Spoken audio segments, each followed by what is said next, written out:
disebutkan bahwa ada dua jenis iri yang itu dibenarkan dalam Islam. Dikatakan la hasada illa fisnatain. Nabi bersabda bahwa sungguh tidak diperkenankan, tidak dibolehkan seorang itu untuk memiliki dengki, memiliki iri hati, illa fisnataini, kecuali hanya dalam dua perkara. Yang pertama yaitu rajulun atahu Allahu al-Qur'ana fahuwa yatluhu ana al-laili wa ana an-nahar. Assalamualaikum teman-teman. Jangan lupa klik subscribe di channel Tafakur Video ya, dan aktifkan tanda loncengnya. Bismillahirrahmanirrahim. Assalamualaikum warahmatullahi wabarakatuh.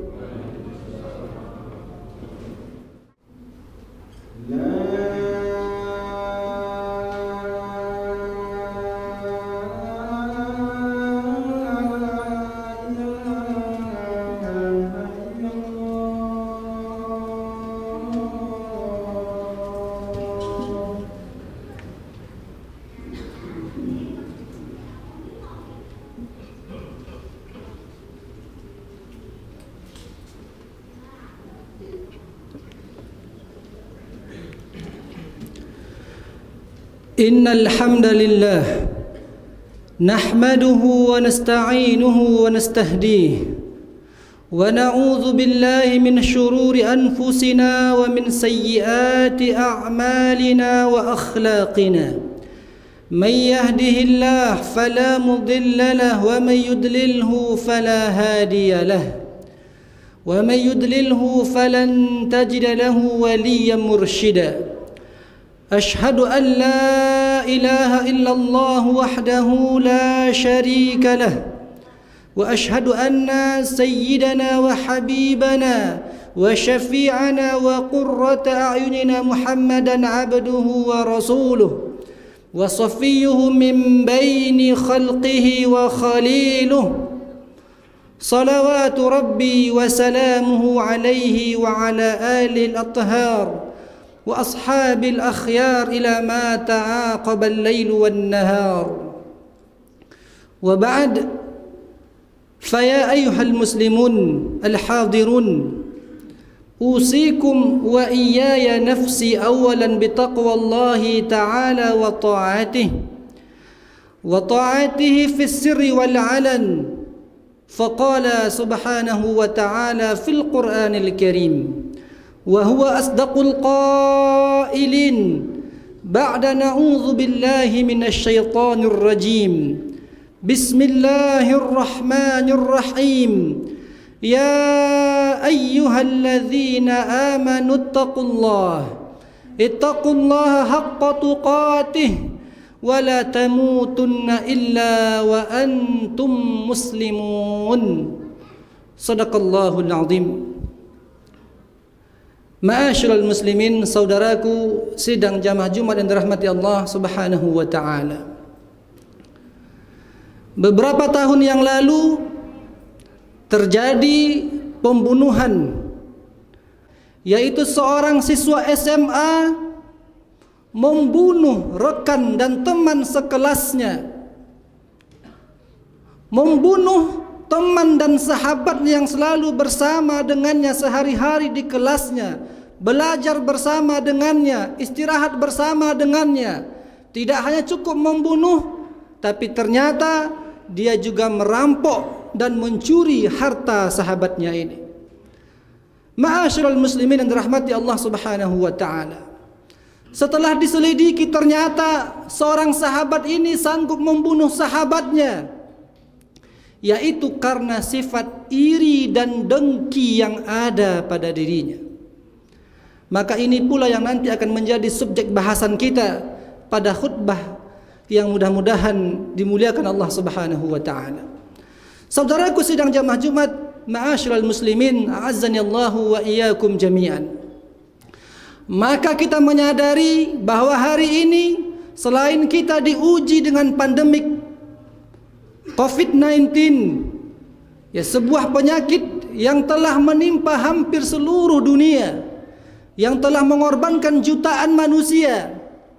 Selain penyakit yang sifatnya lahiriah ini, maka perlu bersama-sama pula kita melihat ada pula hadir di tengah-tengah masyarakat, yaitu berbagai macam penyakit batiniyah. Di antaranya yaitu penyakit dengki. Di saat kesulitan hidup menghimpit pada hari ini, maka kita juga dihadapkan dengan orang-orang yang iri, orang-orang yang dengki, orang-orang yang tidak senang dan tidak pernah suka apabila ada saudaranya yang mendapatkan nikmat dari Allah Subhanahu wa taala.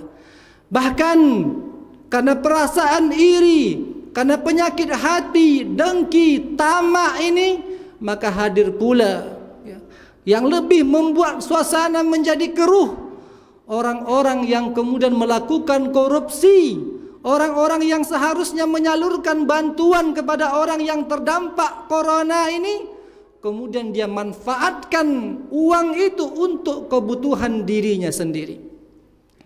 Maka saudaraku yang dirahmati Allah Subhanahu wa taala, Al-Imam An-Nawawi dalam buku beliau yang berjudul Al-Minhaj fi Syarhi Sahih Muslim Ibnul Hajjaj menyebutkan lebih detail tentang penyakit dengki ini, yang dia tidak hanya hadir kepada kalangan awam, bahkan dengki, bahkan penyakit iri ini juga bisa menerpa dan hadir pada orang-orang yang memiliki ilmu pengetahuan, kepada intelektual, bahkan kepada para ulama sekalipun. Inilah yang disebutkan oleh Al-Imam Al-Ghazali dalam buku beliau Faidul Qadir, bahwa ternyata penyakit iri, penyakit dengki ini yaitu merupakan al-mufsidu lit-ta'at, bahwa dengki, bahwa iri ini merupakan penyakit yang dapat merusak seluruh ketaatan, wal ba'ithu ala al-khati'at. Tidak hanya itu, perasaan dengki, penyakit iri ini akan menjadi sebab di mana seseorang itu akan terjerumus dalam kesalahan dalam hidup dan kehidupannya. Maka saudara yang dirahmati Allah Subhanahu wa taala, Al-Imam An-Nawawi ketika mensyarah Sahih Muslim menyebutkan bahwa qala al-ulama, bahwa ulama berkata bahwa sesungguhnya al-hasadu qisman. Ketahuilah bahwa penyakit iri, penyakit dengki ini ada dua jenisnya, ada dua macamnya. Yang pertama yaitu al-haqiqi, yang kedua yaitu al-majazi. Ada penyakit iri, penyakit dengki yang disebut dengan penyakit dengki hakiki, dan ada pula penyakit dengki yang itu majazi. Saudaraku yang dirahmati Allah Subhanahu wa taala, apa yang dimaksud dengan dengki hakiki ini? Maka Al-Imam An-Nawawi menjelaskan dalam bukunya Al-Minhaj bahwa yang dimaksud dengan dengki al-haqiqi yaitu at-tamanni zawalin ni'mah an sahibiha, bahwa penyakit iri hati yang mungkin saja hinggap, yang mungkin saja menerpa setiap kita yang hadir pada kesempatan yang berbahagia ini, secara definisi yaitu adalah tamanni zawalin ni'mah. Ketika dalam hati kita ada keinginan, ada harapan, ada upaya agar nikmat yang ada pada saudara kita, bahwa nikmat yang ada pada sahabat kita, bahwa kebaikan yang ada pada orang lain itu zawal, hilang, diambil, dilenyapkan oleh Allah Subhanahu wa taala. Maka apabila penyakit ini hadir pada diri kita, yaitu tidak senang apabila ada orang bahagia, ya, atau merasa sedih apabila saudaranya dalam keadaan bahagia, dia justru terbalik merasa bahagia kalau sahabatnya sakit, dan dia merasa sakit apabila sahabatnya dalam keadaan sehat. Maka sesungguhnya apabila itu ada pada diri kita, maka kita telah dipastikan, ya, sebagai korban penyakit virus yang bahaya ini, yaitu virus iri dan dengki. Makanya Al-Imam An-Nawawi mengatakan wa hadza haramun bi ijma'il ummah, bahwa apabila seseorang memiliki perasaan dengki ini, perasaan iri ini, tidak senang apabila ada orang mendapatkan nikmat, merasa risau, merasa khawatir apabila ada orang mendapatkan kebaikan, maka ketahuilah bahwa dia tertimpa penyakit dengki yang fahukmu hukmuhu haramun. Yang para ulama sepakat bahwa sifat dengki ini, bahwa sifat iri ini hukumnya haram. Maka saudara yang dirahmati Allah Subhanahu wa taala, itu yang disebut dengan dengki secara hakiki. Ada pula dengki dan iri secara majazi.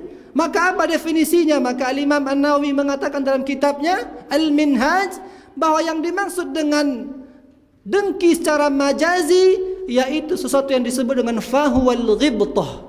Jadi dengki secara majazi disebut dengan bahasa yang lain sebagai kata al-ghibtah. Apa yang dimaksud dengan al-ghibtah ini? Maka beliau menjelaskan al-ghibtah yaitu at-tamanni atau ayyatamanna mislan ni'mah allati ala ghairi. Yaitu apabila seorang muslim, seorang muslimah memiliki harapan, memiliki keinginan, meminta kepada Allah Subhanahu wa taala mislan ni'mah allati ala ghairi, agar diberikan nikmat yang sama sebagaimana yang diberikan kepada saudaranya.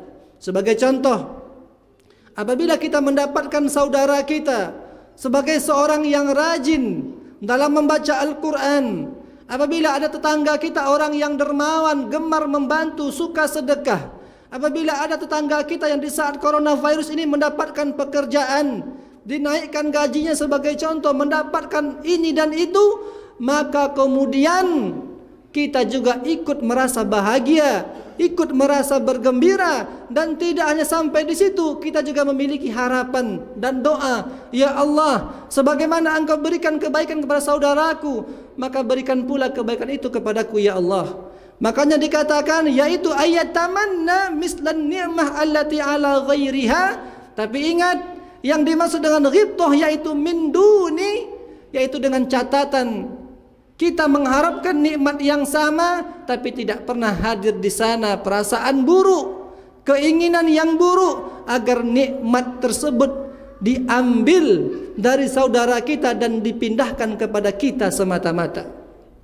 Maka saudara yang dirahmati Allah Subhanahu wa taala, maka Al-Imam An-Nawawi pun menjelaskan lebih lanjut bahwa yang termasuk dalam ghibtah ini dibagikan kepada dua perkara.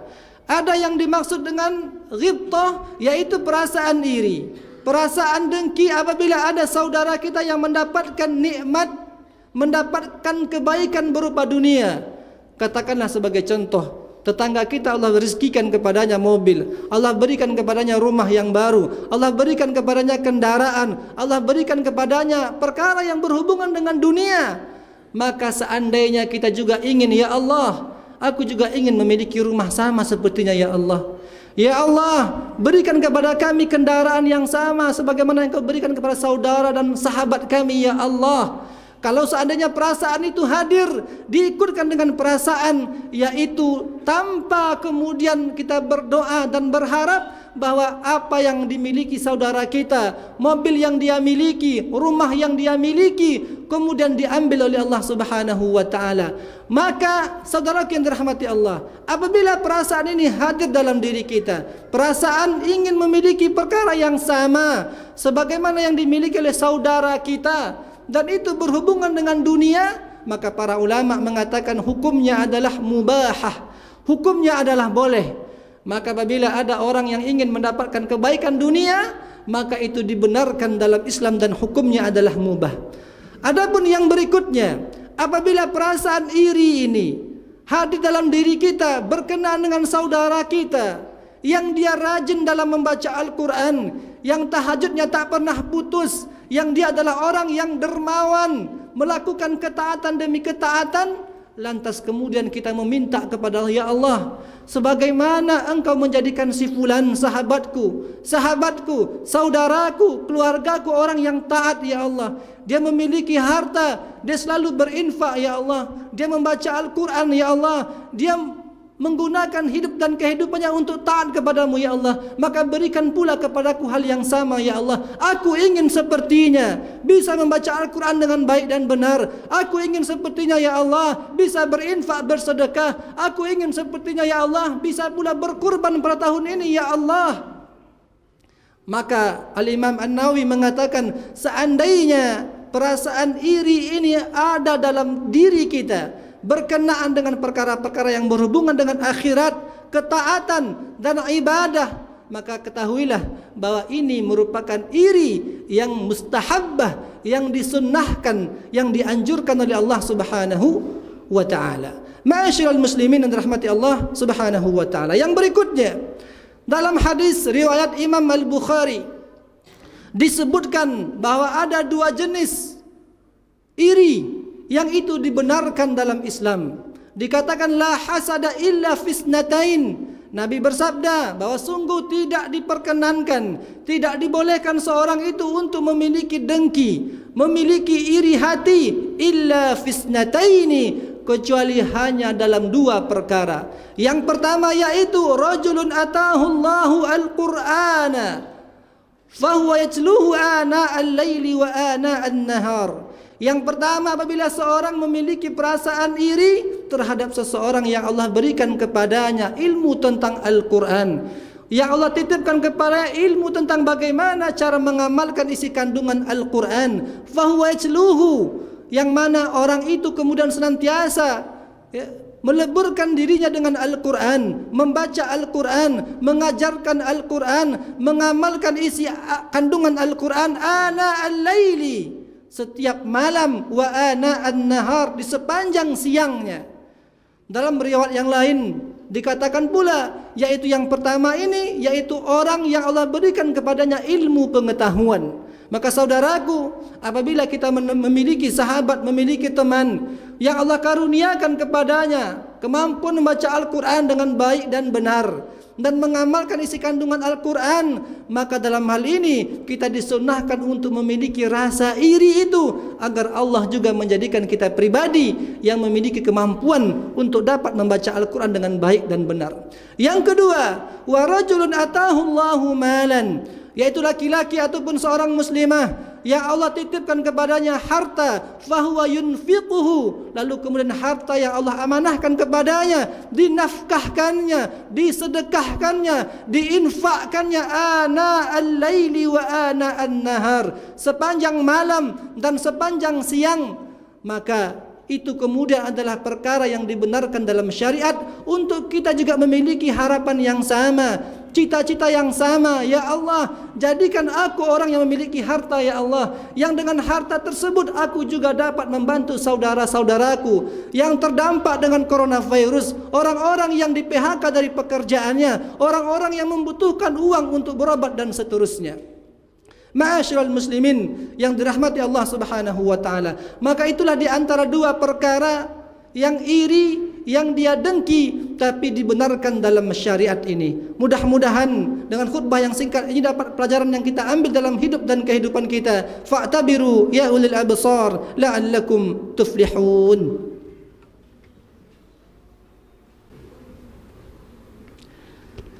Alhamdulillahil karimir rahman, 'allamal qur'ana khalaqal insana 'allamahu al-bayan. Thumma as-salatu was-salamu ala habibihi khairil anam wa ala alihi wa sahbihi wat tabi'in wa man tabi'ahum bi ihsanin ila yaumil ba'thi wad-din. Ashhadu an la ilaha illallah wahdahu la syarika lah wa ashhadu anna sayyidana wa habibana wa syafi'ana Muhammadan abduhu wa rasuluh وصفيه من بين خلقه وخليله صلوات ربي وسلامه عليه وعلى آل الأطهار وأصحاب الأخيار إلى ما تعاقب الليل والنهار. فقال سبحانه وتعالى في القرآن الكريم يا أيها الذين آمنوا اتقوا الله حق تقاته ولا تموتن إلا وأنتم مسلمون. صدق الله العظيم. Ibadallah, innallaha ya'murukum bil adli wal ihsan wa ita'i dzil qurba wa yanha 'anil fahsya'i wal munkar wal baghi ya'idzukum la'allakum tadhakkarun. Fallahu amarakum bi amrin bada'a fihi bi nafsihi wa thanna bi malaikatihi faqala qawlan kariman 'azima. Innallaha wa malaikatahu yusalluna 'alan nabiy ya ayyuhalladzina amanu sallu 'alaihi wa sallimu taslima. Allahumma salli wa sallim ala sayyidina Muhammad wa ala ali sayyidina Muhammad kama sallaita ala sayyidina Ibrahim وعلى آل سيدنا إبراهيم وبارك على سيدنا محمد وعلى آل سيدنا محمد كما باركت على سيدنا إبراهيم وعلى آل سيدنا إبراهيم في العالمين إنك حميد مجيد. اللهم اغفر للمسلمين والمسلمات والمؤمنين والمؤمنات الأحياء منهم والأموات إنك سميع قريب مجيب الدعوات ويا قاضي الحاجات. اللهم ادفع عنا البلاء والوباء والفحشاء والزنا والربا ما ظهر منها وما بطن من بلدنا هذا خاصة ومن بلدان المسلمين عامة برحمتك يا أرحم الراحمين. ربنا آتنا في الدنيا حسنة وفي الآخرة حسنة وقنا عذاب النار. وصلى الله على سيدنا محمد وعلى آله وصحبه وبارك وسلم. أقم الصلاة.